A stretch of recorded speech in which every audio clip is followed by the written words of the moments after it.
Welcome to Charge Forward Coaching, the podcast for committed athletes who want to achieve more on and off the field. Hosted by James Blasco, certified mental toughness and resilience coach. You'll gain insights and inspiration from elite athletes, coaches, and others who know what it takes to excel. Are you ready to take your game to the next level? Then tune in, get inspired, and let's charge forward. Now here's your host, James Blasco.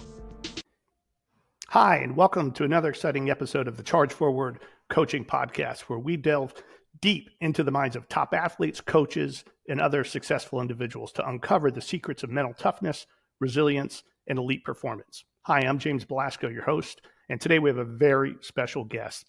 He's made an incredible impact on young athletes, but also in the world of baseball. Joining us is Jonathan Anderson, the inspiring coach who led the Lake Mary Little League baseball team to their historic victory in the 2024 Little League World Series.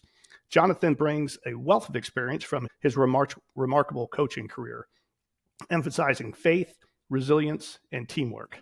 We're thrilled to have him share his insights on how to develop mental toughness, handle immense pressure, and balance sports with life. Get ready for an engaging and motivating conversation with Coach Anderson. So let's dive in. Now, there's so much pressure in all sports. This particular tournament, I think, is so pressure-packed, and these kids are young. They're 11 and 12 years old. How do you help them cope through that pressure, especially at times when it gets super intense, when those games were very close? How do you help them cope with that? That's the hardest part with, like you said, 11 and 12-year-olds.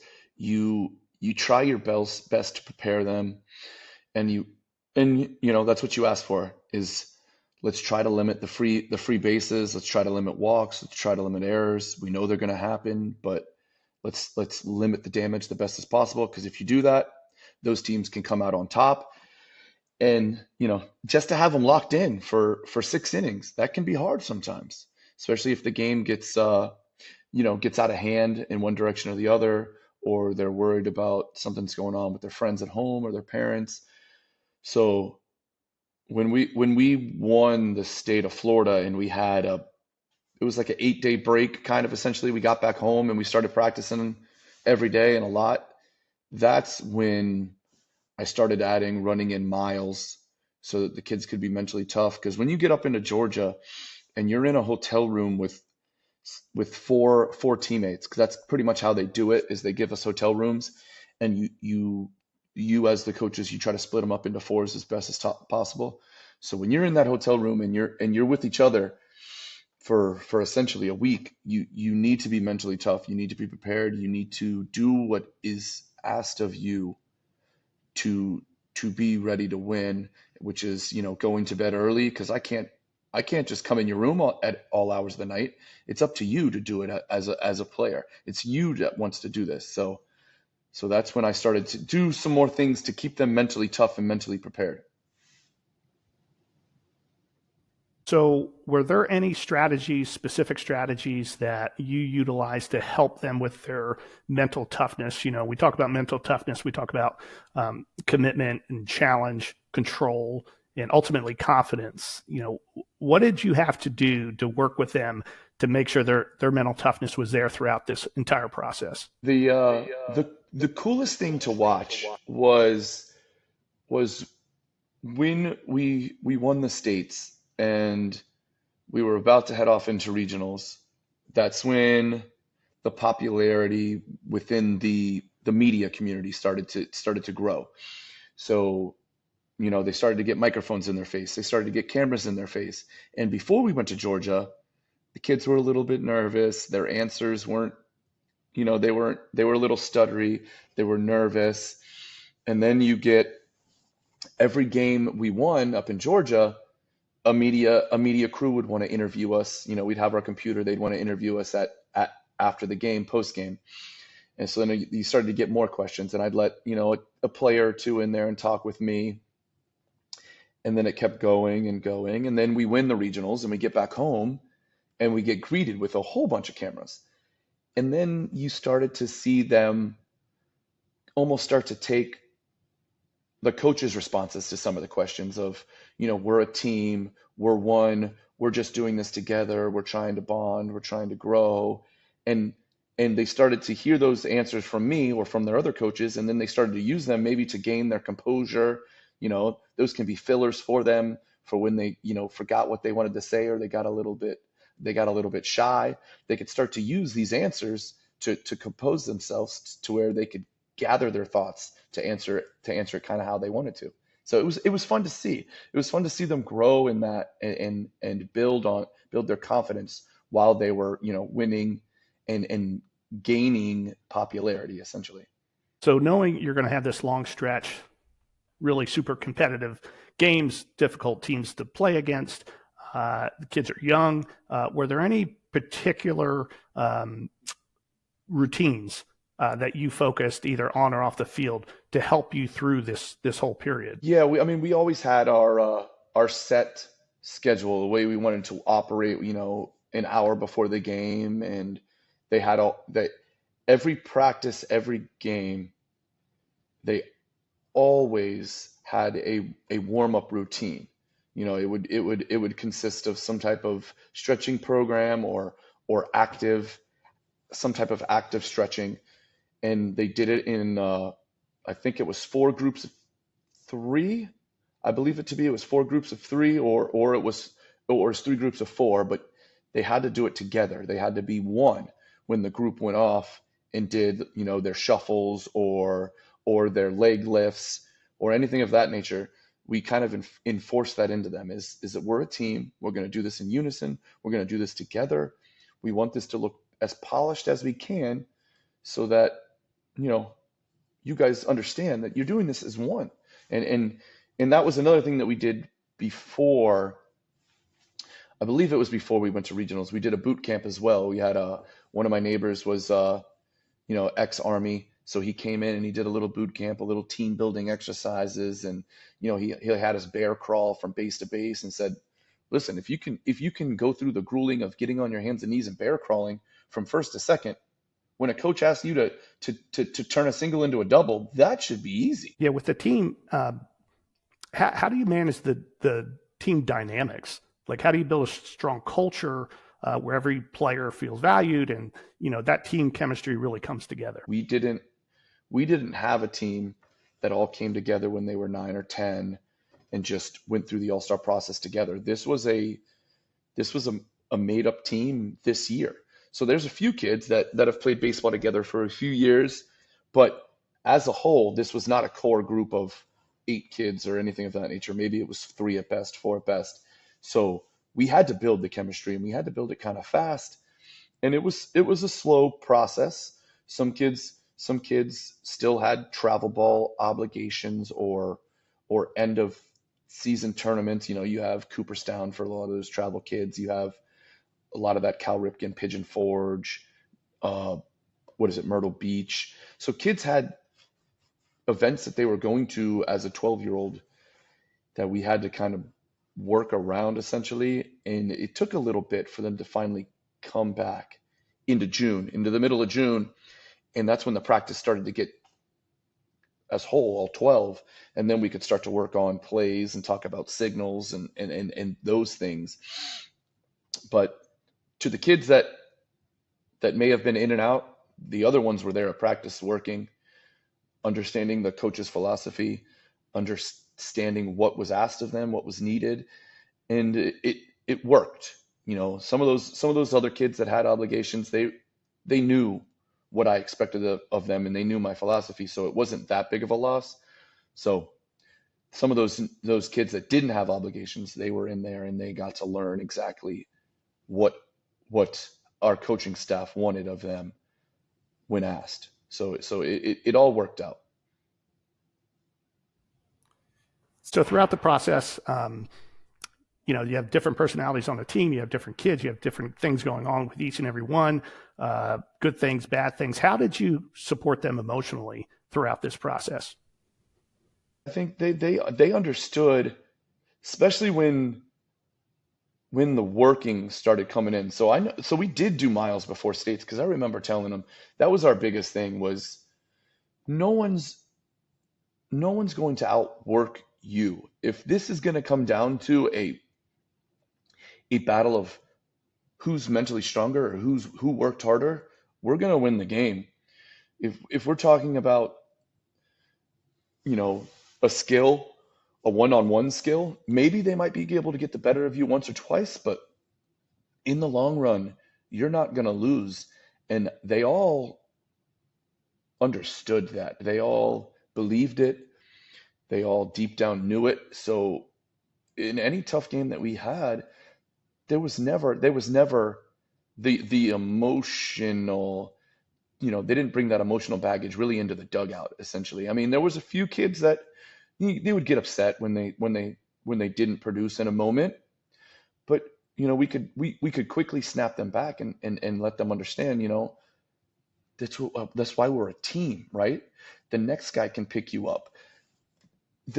Even though your at bat wasn't a success, and even though you didn't do a job, the last job that you have is to bring the knowledge that you gained up at the box back to your players in the dugout, so that next player can have a better at bat than you did, or the player after that, the one that's on deck, the one that's in the hole, several kids in the dugout. Tell us what the umpire's zone looks like. Tell us what the kid's curveball looks like. Tell us, hey, his fastball doesn't look hard from the dugout, but you know what? In the box, it jumps on you.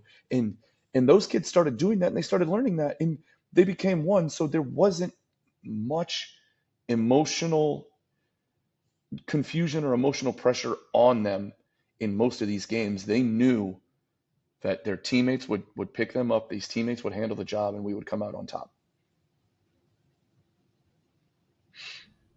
So let me talk about something you probably heard a lot about, got a lot of feedback on, but it was at that time in the dugout, it was the sixth inning. Your team was really on the edge of getting beat, and you had to pull them together and tell them something, right, to get them focused so they could achieve at this biggest moment. And I'm going to read a portion of what you said in the dugout that day. You said, "We're already champs. The Lord put it in his book. We're just going to finish the story right here, right now. Stay calm, stay composed, stay within yourself, but understand it's already been written." That is powerful, and it obviously worked. Throughout that game, there was, I was saying different things. I was saying it different ways. And I know Todd Frazier started to talk about it a little bit, because we kept getting runners on base, right? Every inning we had a runner at third almost. So we were pushing, and innings prior, I would talk about how the train is moving down the track. We're going to get there. We keep pressing, we keep pushing. We're going to break through. We're going to score a run. Keep going, guys. We flip this lineup over one more time. They're not going to hold us down for a third time or a fourth time. And then we get to that sixth inning, and my son is leading it off. And it takes me back to the year prior when we played Nolensville. My son was the leadoff hitter. He led the game off with a strikeout. He ends up where we kind of push a little bit, but he ends up in the bottom of the sixth inning, striking out to end the game against Nolensville. So, there's that etched in my brain of prior to my son's last at bat against Nolensville. I called timeout and I talked to him, and I was trying to prepare him, and I said, take a deep breath. He took a deep breath, and all of his emotions came out. All of his emotions of the summer, of maybe possibly letting his team down, all that came out on him. So I knew that I wanted to have this conversation, let them stay calm. Could have been speaking more to my son than a team, but it was all of them. Stay calm, stay collected, stay within yourself. Understand that we've got this, but also there are people not within our team, not within Florida. We don't even know them, that believe that it's already been written and it's in the book, boys. This isn't something that's just, I'm just saying, these are being backed by people that don't know us, that are Christians and that are one with the Lord. They're saying that it's ours, boys. So just believe in that, believe in these guys, and do what you're built to do. Do what you came here to do, and let's finish this game. And that, that's where it all came from. That's what's going on through my mind. And that was my last effort to get them ready, those kids ready to win this game. So I know you touched on, working with your son and your son playing. What really has been, that process of, having to be a father and a coach, and how did that play out? How did you manage that throughout this whole situation? Probably didn't get too much of the father part while we were doing that. He got more of the coach. Now, I didn't coach him outside of the games or practices. And, every once in a while I would tell him, you're doing a great job. I'm proud of what you're doing here. But more often than not, he was just another kid, another player. And I didn't want to do too much to him or for him. As a coach, you don't want to cater to your kid. He was one of the leaders, him, Landon Bono, James Feliciano, and Jacob Bebo. So they were the leaders. So he did get treated like a leader. He had to set an example. So he got that part of it. But when it comes to having those father-son moments up there, we might have missed some of those opportunities. But we, before the game started, we had our moments. We had our time. We played some ping pong together. We did some things up there. But once everything started, we both kind of just locked in and did what we had to do to get our team to get us, Lake Mary, over the hump. I know the entire process wasn't perfect. You had your ups and downs, tough times, right? Maybe a loss and some challenges. How did you keep your team focused in the right mindset? And there might have even been some criticism, right? Challenges, feedback, maybe you didn't want to hear. How did you work through that with them? Going through going through districts and sectionals, we didn't really run into any tight games. We ran into a tight game in states. We played what could be arguably the best pitcher in the Little League World Series out of Boca. We played him. So that was our first real battle. And we could have lost that game. We were definitely tied in the bottom of the sixth with bases loaded and one out. I felt that it was over. I felt that that's going to be tough for us to get by. And for a moment there, I had to come to grips with the season ending for a second. And it was, how do I accept this? But the boys rose to the challenge and they got out of it. And maybe like we said in the last game, it was written, and this was just a part of the journey. And then, we get into regionals, nothing that tough. And then we get to the Little League World Series, where not only do you deal with, like you said, you're dealing with crowds, you're dealing with you're confined into a compound essentially with all the players, and you lose the game. We lost to Julian Hurst out of Texas, and that game was a tough game. So we had to bounce back, and we had to go to the losers bracket. So that was that next practice, that next day, there was a lot of regrouping, mentally resetting, and we worked through that as a coaching staff with the players. And they had the same goal as they wanted to win the U.S. They wanted to definitely get revenge on Texas again. So we were set on doing that, but to get those kids locked in, it's a hard thing to do. And playing every day at 7 p.m., that was something we had to get over as well, trying to prepare the schedule. And we did the best we could as a coaching staff, and it worked. The kids stepped up to the challenge, and they were ready to take on that challenge against New York, Hawaii, Nevada, and then on to Texas again. And I will say that we did get kind of lucky. We didn't face the number one or number two pitchers of some of those teams, so we got the better end of the schedule essentially.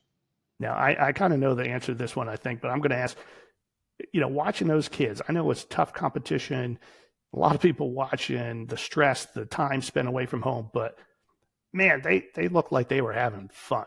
I mean, they were just having a blast out there. They seemed relaxed, even in the toughest, most pressure-packed moments. How did that come to be? How were they having so much fun out there while at the same time focusing and accomplishing their biggest goals? They all have the personalities, and they're all excited kids. So I think, with some of the questions you asked, and I didn't answer it perfectly, so we'll do it here, is the practices were tough. The practices were pressure filled. I was hard on them. I was, you could say picky, maybe even nagging. I was on them though. And I wanted them to understand that if I make these practice pressure filled, if I make these practices hard, the games will be fun and easy. And I won't have to coach you in those moments. It'll just happen. Like you make an error, it's okay, because I know that we worked so hard that the error would be okay. And that was one of the things that we were taught or learned prior to playing some games. David Eckstein came, and David Eckstein spoke to us, and he kind of used that example or analogy. It was like, I worked so hard, I fielded so many ground balls that if a ground ball ate me up, then it's okay, because I put in that much work that that ground ball got the better of me, and all my work couldn't stop it from happening. So that's kind of the philosophy we took with these kids, is we're going to work you so hard in practice that if there is some subtle mistake in the game, we're going to have to allow it, because you put in the work, we put in the work together. So we have to accept this error as just a part of the game. How do you handle the success of it all? I mean, there was 3.5 to 5 million people watching the championship game. You guys have this dramatic win. I think everybody knows the players' names and who they are, what they accomplished. You come home, you get the water over the plane, you're on TV, you get a parade in Disney. How does all that success and handling that success work for not just the kids, but also you? I mean, how does that work moving forward? To have that, I wanted to feel that type of reception coming back home, win or lose. So that was something that was maybe a dream of mine or a goal of mine, was to get these kids to Williamsport and to get that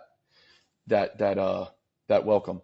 But yeah, getting back here to Central Florida, the fanfare, the parades, Disney, it's a cool experience. I think it's something that these kids deserve for all the hard work they put in over the summer, for the wins, for their personality.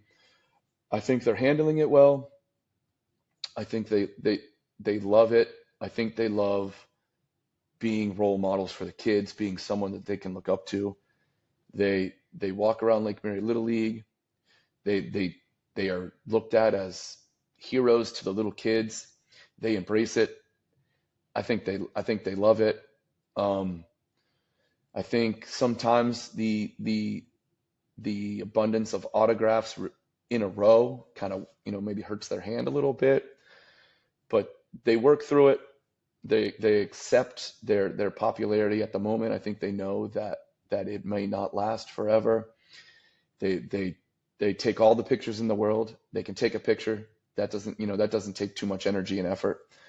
So I think they love the benefits that they're receiving for the efforts and labor that they put in.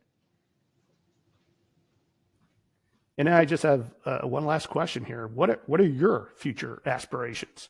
What are you going to do moving forward? I have 2 more sons. I have a son that's this spring will be league age 11, and I have a son this spring that will be league age 9. So I would hope to coach the all-star team for the next 5 springs. I think there's some neighbors that we've grown up with that have a son that's would be league age 8 next year. I think I want to take it through my kids, and then 1 more year for him and his buddies to see what they could do. Obviously, that's a long-sighted goal. It's 5 years. Anything can happen. We could move. There could be a mutiny. There could be another guy that wants to be the coach, and I get outvoted. You never know. Anything can happen. But that would be my goal. That would be my plan. I think my oldest son, who's 12, now 13, I don't think he needs me as his coach anymore, or needs me as that type of coach. I know that, there's people in this area that say, oh, coach the high school team, do this, do that. That's not my goal. It's not something I want to do. I think he needs to be coached by somebody else, and those kids need to be coached by somebody else. And it's, I have 2 other sons. It's their opportunity to have their dad be the manager or the head coach of their teams and lead them to this journey that only kids dream of. Jonathan, thank you so much for sharing time with us. What a great story. What a great inspiration. And we just appreciate you being on the show. I appreciate you having me. Thank you for the kind words. I mean, it takes knowledge and experience to definitely get through a little league all-star tournament, but I'll do my best. I hope that the hops go my way essentially, and the strikes and balls go my way, but I'm up for the challenge. I love it. It's exciting to see these kids succeed, to see these kids have some joy, and like you said, to see those personalities and that excitement from this team this year. It gives you all the energy in the world. For the rest of you out there, hey, listen, subscribe, like, share, do all those important things. And we have some more awesome guests coming up. So just tune in and keep charging forward.